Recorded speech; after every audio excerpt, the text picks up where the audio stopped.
¿Me escuchan? ¿Me escuchan?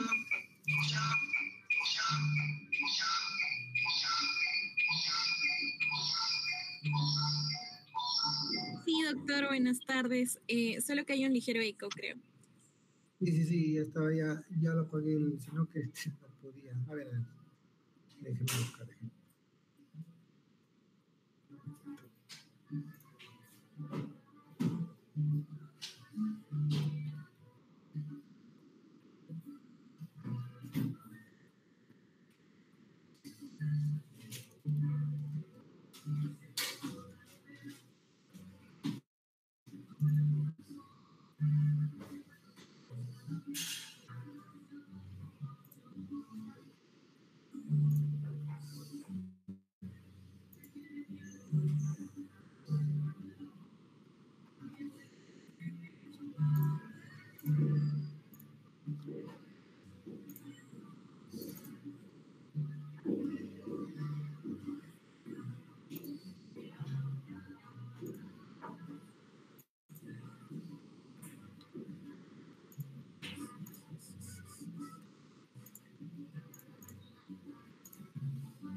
¿Pueden ver así? ¿Ya se puede ver ahí? ¿Me dicen? Sí, doctor, sí se ve la pantalla. Correcto, ya, en tamaño adecuado. Ok, disculpen las fallas técnicas. Bueno, vamos a empezar la clase el día de hoy, insuficiencia venosa crónica, ¿ya? Patología cardiovascular más importante en realidad, ¿ya? Que se va a ver con bastante frecuencia. Primero, para entender la insuficiencia venosa crónica, pues debemos de saber la anatomía del sistema venoso. Es frecuente que esta patología se dé en los miembros inferiores. ¿Okay? Entonces, vamos a observar primero, entender la anatomía de los miembros inferiores.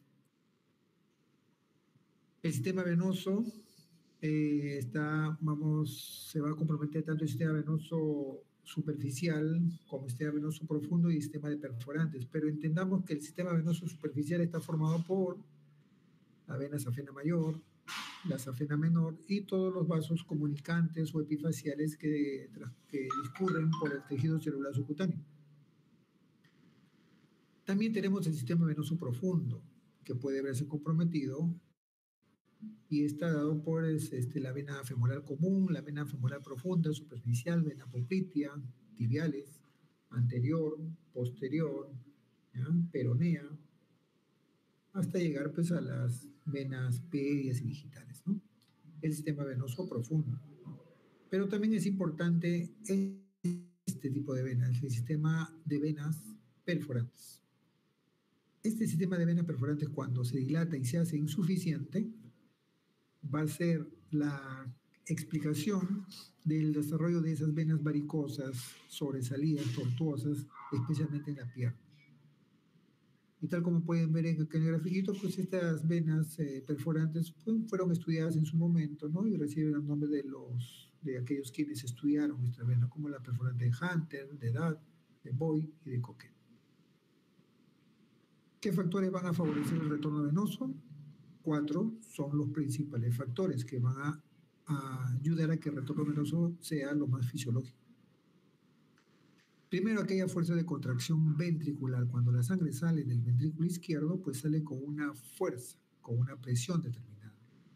Esa fuerza pues hace que la sangre llegue hasta los capilares.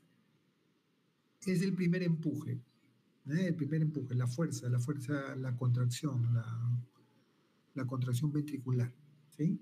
El primer factor que favorece el retorno venoso. El segundo, escucharán o deben haber escuchado la bomba muscular. Esta está dada por los músculos de la pierna, los músculos soleares, los músculos gastronémicos, cuya contracción va prácticamente a empujar el flujo sanguíneo del 40 al 60% del flujo contenido en la pierna, en cada contracción. ¿Sí? Entonces es muy importante el caminar, estar en actividad. Y ahora en un cuadrito más adelante vamos a ver los factores que contribuyen a la insuficiencia venosa profunda en algunos pacientes. El tercer factor, el sistema de las válvulas. Las válvulas, por anatomía, ¿ya? Las venas tienen unas válvulas cuyo cierre va a impedir el retorno venoso, va a impedir el famoso reflujo, ¿sí? Entonces, va a hacer que el flujo sea unidireccional, pero cuando comienzan a alterarse estas válvulas, comienza a haber reflujo y comienza a dilatarse la vena, a haber un aumento de la presión en los segmentos más distales, hasta llegar a dilatarse y hacerse varicosa la vena. El cuarto y último factor es aquel factor de aspiración, ese famoso efecto fuelle. El tórax, cuando uno inspira, hay una presión negativa, lo que hace que jale, entre comillas, la sangre hacia la aurícula derecha. Por un lado, al comienzo, una fuerza, la contracción ventricular empuja la sangre y por otro, la aurícula izquierda la aspira, la absorbe. Entonces son factores que van a favorecer el retorno venoso. Y ahora vamos a ver que denominamos entonces insuficiencia venosa crónica a aquella alteración en el retorno venoso. Como hemos visto, puede estar afectado tanto el sistema venoso superficial, profundo, perforante o ambos. Y aquí en rojo puede ser por una alteración de la bomba muscular, de repente pacientes postrados, ya pueden hacer insuficiencia venosa profunda porque no trabajan los músculos de la pierna, por obstrucción venosa, por incompetencia valvular. Y el último factor que vimos, aquel que contribuye al retorno venoso, por falla cardíaca derecha. ¿Ya? Si hay una falla cardíaca derecha, pues la sangre se comienza a congestionar en las cavas. ¿Sí? El término hipertensión venosa dinámica, ¿ya? Esta en realidad es explicada porque la sangre, al haber el reflujo, pues va a concentrarse más la sangre en los segmentos más distales. Hay un aumento en la presión. Y las venas, pues no son conductos únicos, reciben colaterales, ramas más pequeñas, y estas a su vez de los tegumentos, del celular subcutáneo, de la dermis. ¿Ya? Entonces, esta hipertensión venosa pues va a afectar también estos vasos capilares o vasos más pequeños que están en la dermis, provocando cambios tróficos en la piel, una inflamación. Hay una inflamación crónica, cambios tróficos en la piel. ¿Ya? Y esto pues finalmente va a provocar aquel famoso oscurecimiento, acartonamiento de la piel, lo que se conoce como lipodermatoesclerosis con el tiempo. ¿Ah?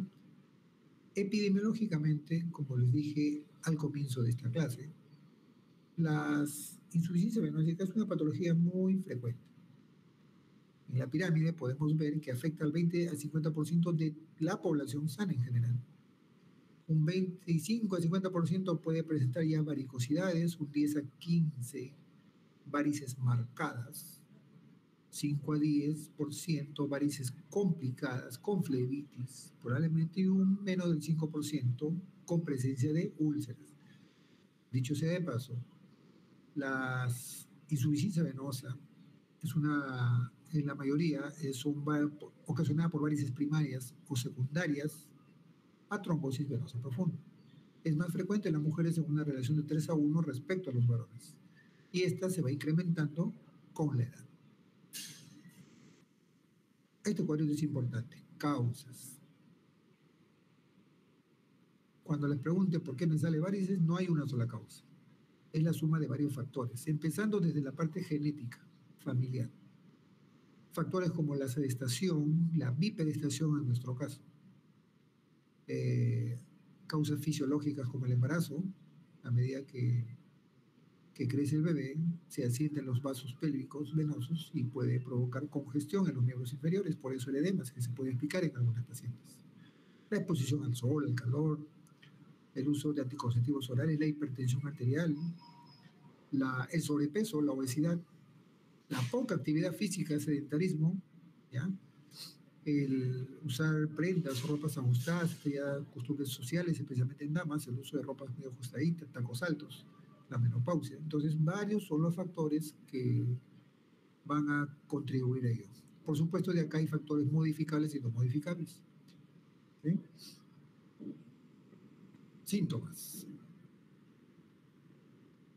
Este término de que no se correlaciona en absoluto con el tamaño de las mismas se refiere a que muchas veces pacientes con varices grandes, sobresalidas, tortuosas, no duelen ni molestan tanto como las pequeñitas, como las telangiectasias, ¿ya?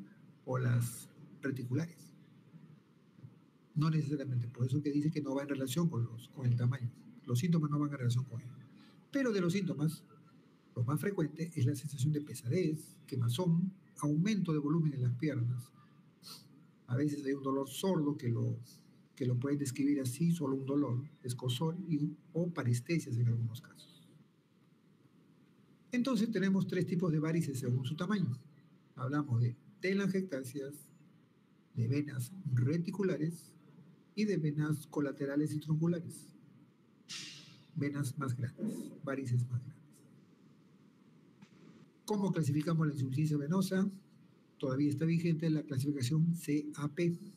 ¿Sí? C valora la parte clínica, la E la etiología, si esta es congénita, primaria o secundaria, valora la anatomía, si es que está comprometida las venas superficiales profundas o el sistema de perforantes, y fisiopatológica cuando es por causa, por reflujo, por obstrucción, es una mixtura de reflujo y obstrucción o sin una causa identificable.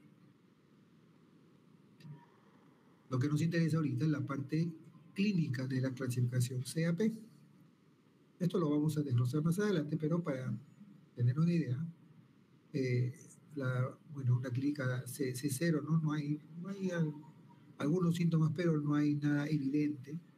Ya cuando es estadio 1, hay presencia de telangiectasias, arañitas vasculares. El grado 2, venas varicosas, el 3, edema, cambios tróficos en el 4, presencia de úlceras secas en el 5 y úlcera activa en el 6. Esto lo vamos a desglosar de esta forma para que sea más práctico. El grado 1, como pueden ver, estas son las famosas telangiectasias, ¿ya? Y por dentro pueden ver unas venas reticulares. Grado 1, C1. El grado 2, ya aquellas varices que comúnmente se conocen, varices tortuosas, dilatadas. Y acá, por lo que también les mencioné, que la presencia de estas varices dilatadas, tortuosas, pueden estar en relación con una insuficiencia de venas perforantes, lo más probable. El grado 3, hay edema, sin cambios tróficos en la piel, ¿no? Un edema, en ambos casos, edema de miembros inferiores. El grado 4, cambios tróficos en la piel.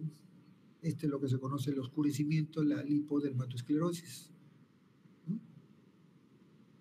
Asociada a lo que es hipertensión venosa dinámica, eczema, lipodermatoesclerosis. Grado 5, y hay cambios tróficos con una úlcera seca, y el grado 6, cambios tróficos con úlcera activa. Grado 6. ¿Cuáles son las complicaciones de la enfermedad varicosa? Puede ser la ruptura de esta vena varicosa que ya está dilatada, es lábil ante cualquier roce, contusión, hemorragia profusa. Esta hemorragia puede ser externa, ¿no? Es el exterior, valga la redundancia. Puede ser subcutánea, ¿ya? Provocando hematoma y dolor, o subaponeurótica por debajo de la fascia muscularis. Y como estas son bien inervadas, pues hay una aparición brusca con un intenso dolor, especialmente a nivel de la pantorrilla. Y la presencia de una equimosis tardía. Dilatación de la vena safena mayor, ¿no? La vena safena mayor, que va por la cara interna en realidad empieza a nivel del malleolo, cara interna de la pierna, interna de la flexura de la rodilla, cara interna del muslo y desemboca en la vena femoral común. Esta vena se puede dilatar, hacerse insuficiente, así como sus ramas, y presentarse de esta manera. ¿Vieron el término de corona malolar? Pues acá les presento. Esta es la famosa corona malolar, cuya presencia indica cronicidad de la enfermedad. Y muchas veces la presencia de esta corona malolar hace que el tratamiento médico no sea tan efectivo. Esto indica una enfermedad varicosa o una insuficiencia venosa muy avanzada. Ramas importantes, hablamos, ¿no? De dilatación de ramas importantes, como la circunfleja anterior también. Puede haber una safena mayor normal, fisiológica, sin reflujo, pero toda la insuficiencia a través de la circunfleja anterior, ¿no? Y pueden ver una vena varicosa, ¿no?, en la cara anterior del muslo, y puede irse hasta la cara lateral de la piel. La pudenda interna, ¿no?, puede dirigirse hacia el perineo y también cara interna de la pierna. La safena menor también puede hacerse insuficiente, no por el hecho de que esté en la pantorrilla y sea pequeña, no, también se puede afectar, ¿ya? Y sus ramos colaterales también, por supuesto. Entonces, grandes venas varicosas, varicosidades tronculares, varices en ramas venosas y venas perforantes incompetentes. Y venas varicosas pequeñas, hablamos pues ya de las venas reticulares y de las telangiectasias. El diagnóstico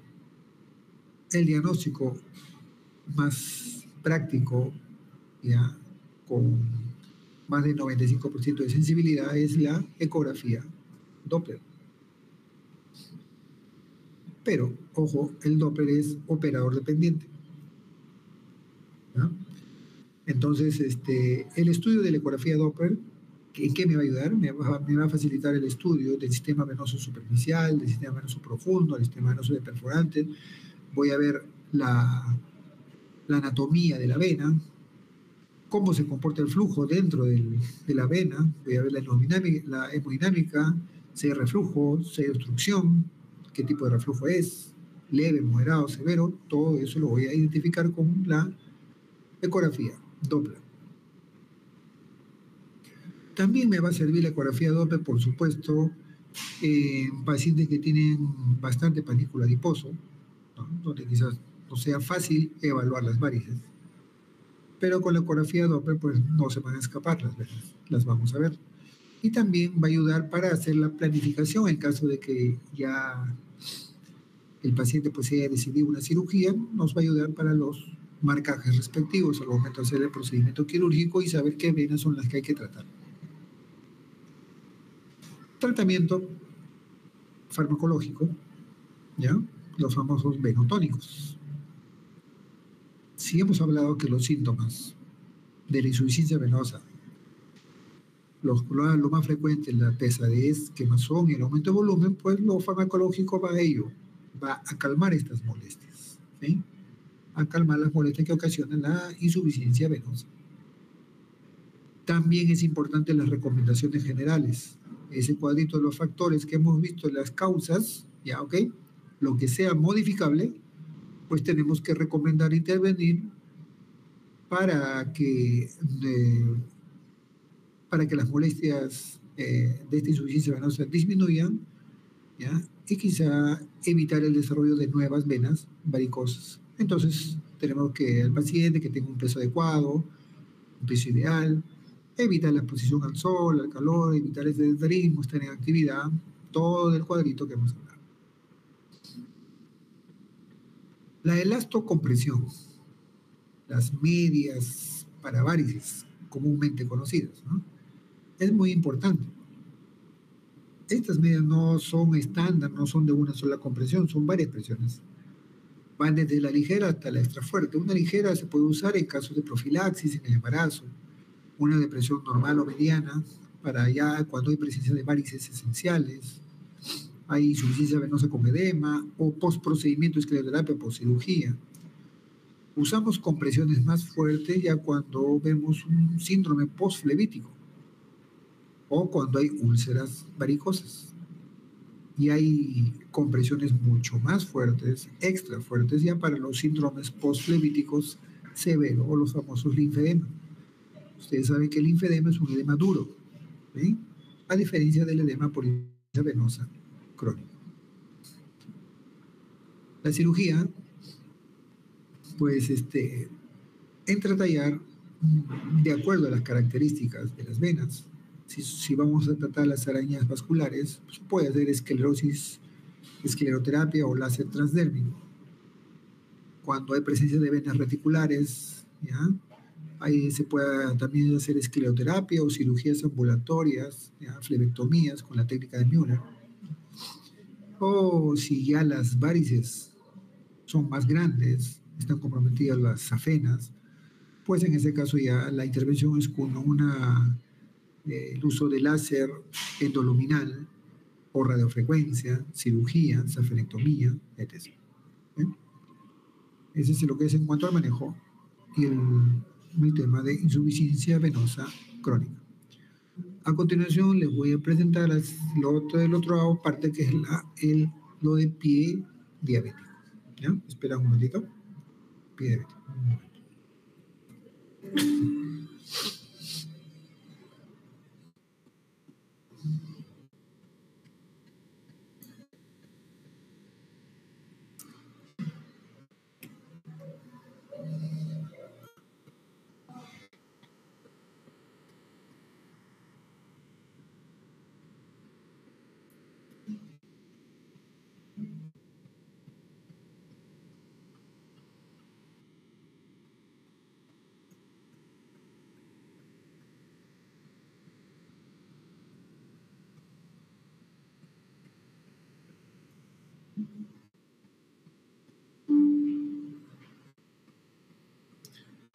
¿Pueden ver esto de pie diabético?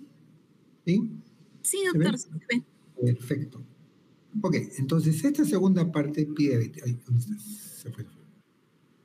Ok, pie diabético, entonces. Esta es la otra contraparte de la patología venosa. Aunque en el pie diabético no solo va a estar comprometida la circulación arterial, no venosa, sino arterial, sino también va a haber una alteración neurológica y va a haber una neuropatía. ¿Sí? Entonces, el pie diabético es una complicación de la enfermedad, de la famosa enfermedad conocida por todos que es la diabetes. ¿Sí? Es una complicación. ¿Sí? Se dice pues que esta complicación pues es una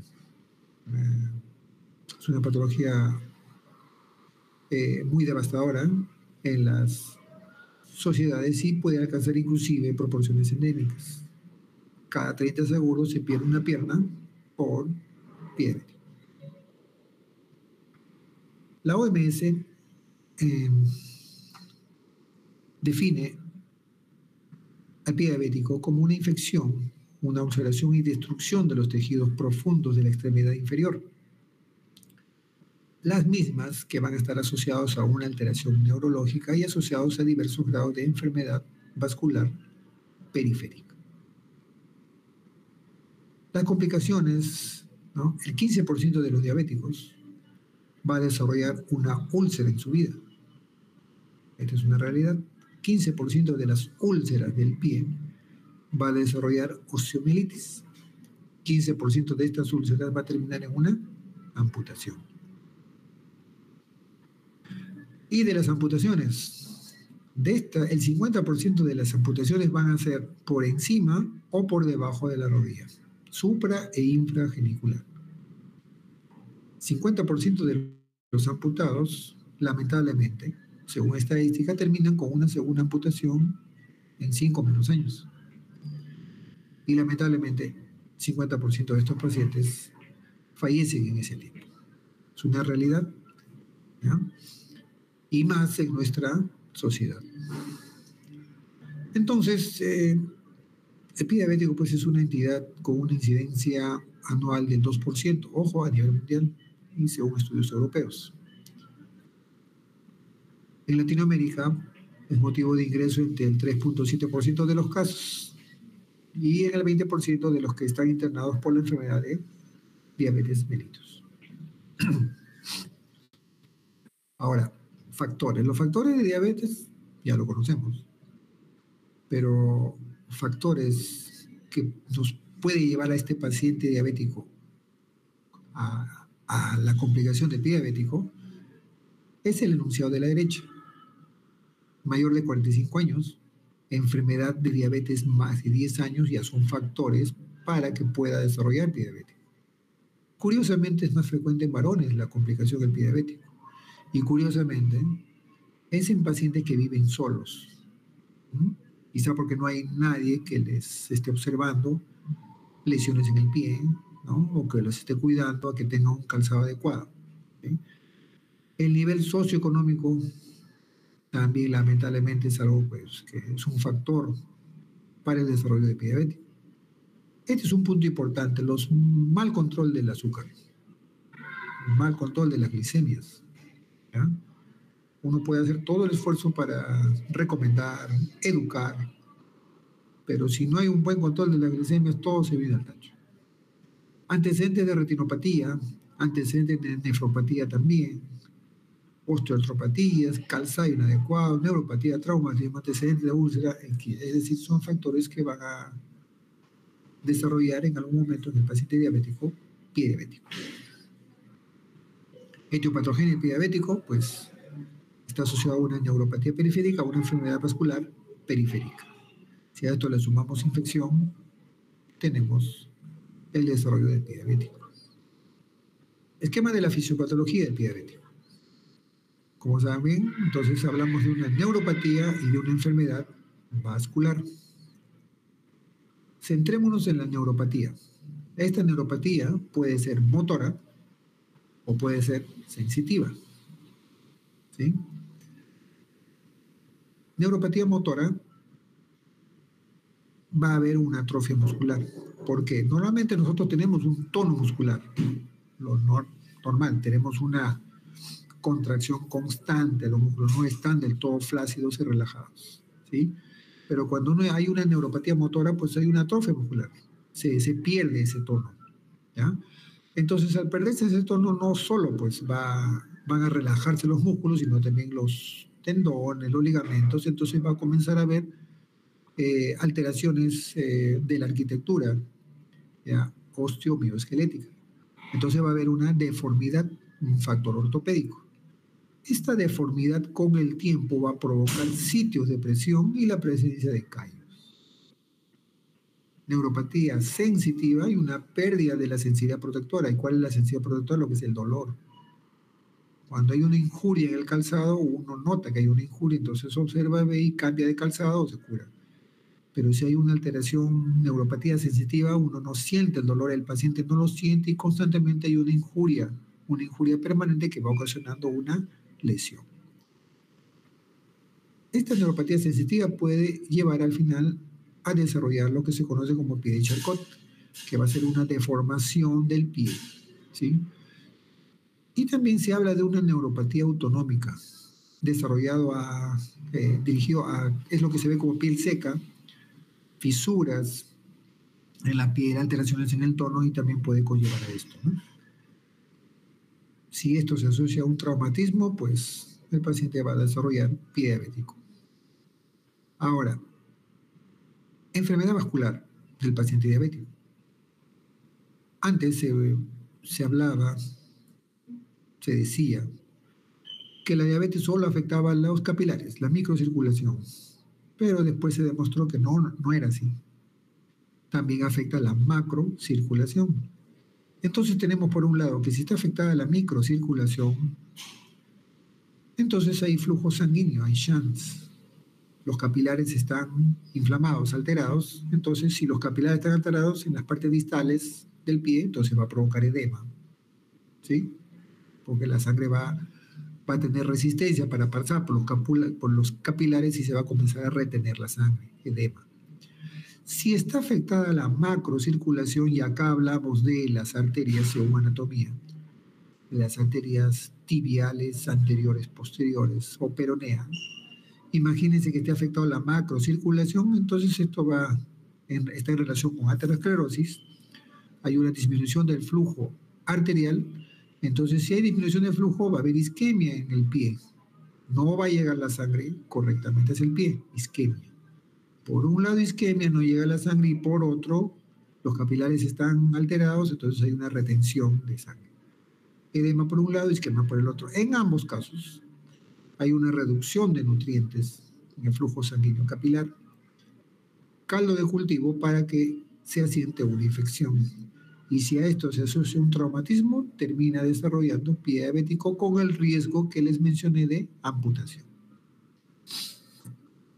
El pie de Charcot, ya ven, un pie normal, con una arquitectura normal, un arco fisiológico normal, acá hay tono muscular, ¿no?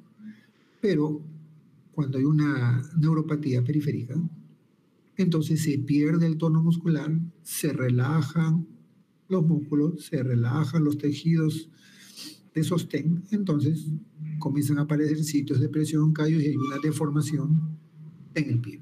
Pie de Charcot, que puede provocar fracturas patológicas, ¿ya? Y alteraciones, pues, en el caminar, ¿no?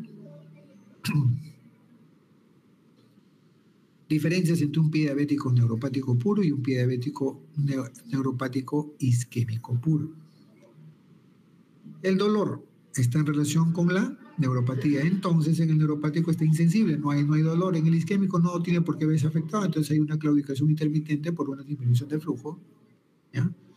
Una claudicación intermitente o una claudicación al reposo. La coloración, ¿con qué está en relación? Con la circulación. Entonces, en el neuropático no tendría por qué estar afectado, pero sí puede estar pálido o azulado en el isquémico. La sensibilidad en relación a la neuropatía puede estar nula o reducida en el pie diabético neuropático, en el isquémico normal o aumentado. La temperatura normal o caliente en el neuropático, pero fría en el isquémico. Por supuesto que si hay una disminución del flujo arterial, va a haber una frialdad distal. Los pulsos, muy en relación con lo anterior, presente en el neuropático, pero ausente o disminuido en el isquémico. El reflejo, con que está en relación con la parte neuropática, está ausente, normal en el isquémico. Y la deformidad del pie, en el neuropático, sí va a estar afectado, pero muy poco frecuente en el isquémico, ¿no? Exploración de la neuropatía. Tenemos técnicas para evaluar, ¿no? la ausencia de percepción en uno más puntos, ¿no? Tenemos el test de monofilamento de Siemens-Weinstein. Tenemos la prueba del umbral de la sensibilidad vibratoria. Son pruebas neurológicas para evaluar la neuropatía periférica. La percepción anómala de la vibración con el diapasón. Son técnicas que quizás se utilizan bastante en neurología, ¿no? Pero ayudan a evaluar las neuropatías periféricas, por supuesto, ¿no? ¿Cómo hacemos la exploración vascular? ¿No? Lo que hemos estado en la práctica, hoy día, han tenido la oportunidad, pues, de evaluar, ¿no?, la parte vascular. ¿Cómo así? Observando, viendo la temperatura, tocando, palpando el pie, llenado capilar, los pulsos, ¿no? La palpación de los pulsos del dorsal, tibial posterior, ¿no? El ITB, el índice tobillo-brazo, y un ITB menor a 0.9 es concordante con una arteriopatía periférica. Y nuevamente, exámenes complementarios, ¿no? Otra vez la ecografía Doppler. Y es que la ecografía Doppler en estos últimos tiempos se ha vuelto una herramienta de mucha utilidad y práctica, sobre todo para hacer los diagnósticos de patologías venosas o arteriales, ¿ya? Sea periféricas o también sean centrales a nivel de carótida. Es muy importante y de mucho valor al momento del diagnóstico. También podemos hacer arteriografías, ¿no? Les mencionaba en el grupo que las arteriografías definen mejor los vasos en la pierna. Los vasos infrageniculares se ven mucho mejor, se evalúa mucho mejor, ¿ya? Y como podemos ver acá diferentes tipos de arteriografías, en este caso arteriografías de aorto ilíacos, ¿no? arteriografías de pie, donde podemos ver en estos casos circulación colateral evidente. ¿Sí? La arteriografía nos ayuda también para planificar lo que vayamos a hacer de rescate o algún tratamiento quirúrgico o intervencionista o endovascular, ¿no? Nos va a ayudar a planificar eso. El angiotensio es otra opción, pero como digo, tiene menos sensibilidad en relación a la arteriografía. Este esquema de acá, tanto la primera foto como la segunda, ¿no?, pueden terminar como el tercero.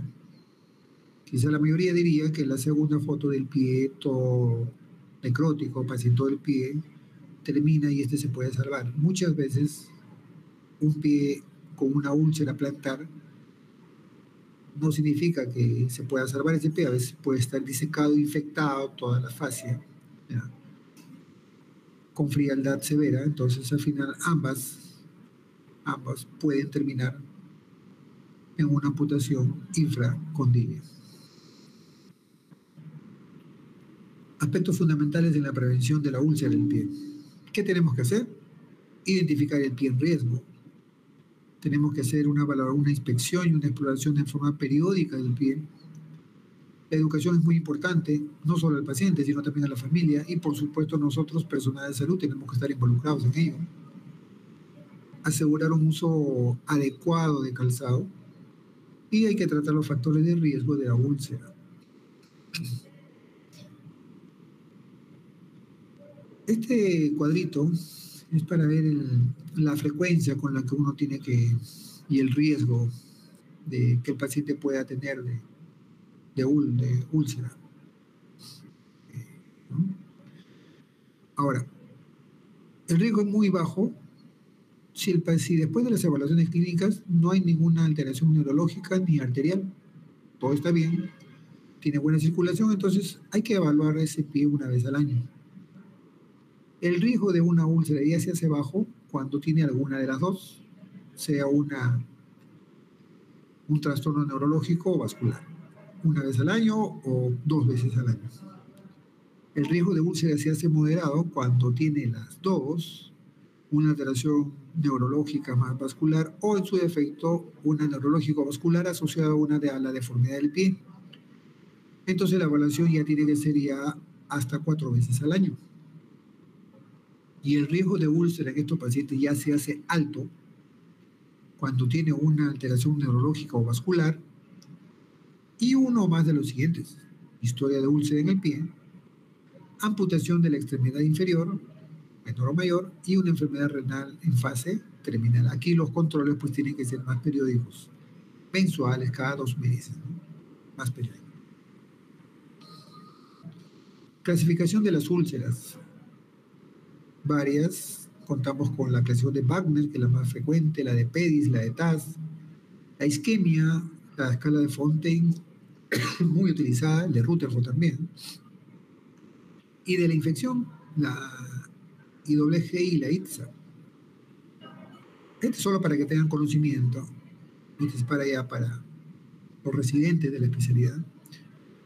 Esto tiene que aprenderse de memoria, ¿no? La escala Wi-Fi, ¿ya?, donde valora el grado de infección, si la infección es leve, moderada o severa y hasta dónde está extendida, ¿sí? Pero lo que me interesa es que sí sepan esta clasificación, que sí la van a ver, se van a topar en las historias clínicas cuando les pongan Wagner 1, Wagner 2, Wagner 3. La clasificación de Wagner ya va a valorar la profundidad y el compromiso de la úlcera. Grado 0, pie en alto, sin riesgo. Grado 1, hay una úlcera superficial. En el grado 2 hay una úlcera profunda donde hay compromiso de tendones. Grado 2. En el grado 3 hay una úlcera con compromiso óseo. Ya se ve el hueso, hay osteomielitis. En el grado 4 ya hay una gangrena localizada y en el 5 la gangrena ya está en todo el pie. ¿Sí? En el grado 5, gangrena en todo el pie. Y esta es la clasificación de Fontaine de claudicación, ¿ya? Estadio 1 asintomático, 2A claudicación a distancia mayor a 200, en otros cuadros van a ver a menores de 150 o 100, pero la idea es que si claudica a menos distancia, ¿no?, entonces este paciente tiene que ser revascularizado o hacerle una angioplastía. 2B. En el grado 3 de Fontaine hay un dolor al reposo. El paciente está echado y con dolor en el pie, como lo hemos visto en la práctica. Y en el grado 4 ya hay una úlcera o gangrena. El tratamiento es multidisciplinario, no depende de uno, del endocrinólogo, del podólogo, del cirujano ortopedista, del enfermero, ¿no? El debridamiento de la úlcera es un tratamiento local, ¿ya? Tiene que ser diaria la curación, evitar usar sustancias muy fuertes como el ácido acético, no yodo, no echar muchas cremas en lesiones abiertas, y un tratamiento general, uso de antibióticos, reposo absoluto. En el caso de que sea necesario hacer alguna cirugía para mejorar la circulación, pues hay que hacerla. Hay que tratar la neuropatía y un tratamiento ortopédico y otra vez control óptimo de la glucosa. El tratamiento antibiótico, si la infección es leve, podemos empezar con amoxiclavulánico o con opciones las quinolonas. Si la infección es leve moderada, podemos utilizar clindamicina, cotrimoxazol o linezolid. Cuando la infección es moderada grave, primera decisión los carbapenemes, el ertapenem, o como alternativa cefalosporina de tercera generación, lo que contamos acá en el Perú, fluoroquinolonas, piperacilina, tazobactam. En las infecciones graves, arrancamos con los carbapenemes, imipenem, meropenem, ¿ya? O como alternativas, la fluoroquinolonas o amikacina endovenosa. Y acá, este es un grafiquito donde se ha hecho una desarticulación. Como pueden ver, ya este paciente tiene una desarticulación del quinto dedo. Todo este procedimiento se puede hacer en un tópico y con anestesia local nada más. Tiene una neuropatía sensitiva. No siente mucho el paciente, ¿ya? Entonces, solamente con una anestesia local, el paciente no siente nada prácticamente, se infiltra igual. Se hace el curetaje respectivo, se hace la desarticulación del primer dedo desde la base, se hace la limpieza quirúrgica, el curetaje respectivo del hueso y se termina el procedimiento de esta forma. En realidad la idea no es llegar hasta acá, ¿no? La idea es rescatar el pie lo más que se pueda. ¿Ya? Hay que evitar todos los factores que hemos hablado, hay que educar, evitar llegar a estos extremos. ¿Cuáles son los principios de la revascularización en la infección de pie diabético? Pues debemos primero de tener en cuenta que todo pie diabético se le debe dar chance de algún tipo de revascularización cuando se demuestre ello, ¿no? Si tiene una insuficiencia arterial considerable, entonces hay que revascularizar, ¿ya? Pues si no hacemos, este paciente tiene más del 50% de probabilidad de una amputación en un año, ¿sí? Entonces, valorar la revascularización lo más pronto. ¿Ya? La misma revascularización, sea con cirugía abierta o sea con cirugía endovascular, pues definitivamente va a mejorar el pronóstico de la infección y la cicatrización en pie diabético. Y en cuanto a lo que es al procedimiento en sí, tanto la cirugía convencional como la cirugía mínimamente invasiva o endovascular dan buenos resultados. Lógico que una tiene ventaja sobre la otra porque es menos invasiva, menos agresiva, pero también es más cara, ¿no? ¿Ya? Pero bien hechas ambas, ¿ya?, el objetivo de mejorar el flujo arterial se va a cumplir si está bien hecho, ¿sí? Entonces el resultado se debe de evaluar también, depende del lugar en donde uno esté, ¿sí? Muy bien, ese es todo lo que le quería mencionar. De pie diabético, les voy a dar alcance de esta clase, ¿ya? Al delegado o delegada, para que tengan la oportunidad de repasar para el examen que se viene pronto. Ok, muy agradecido por su participación y ya nos estaremos viendo en otra oportunidad. ¿Sí? Bueno, la próxima semana, en la práctica. Gracias por su atención. Gracias, doctor. Muy bien, gracias a ustedes. Buenas tardes y estudien.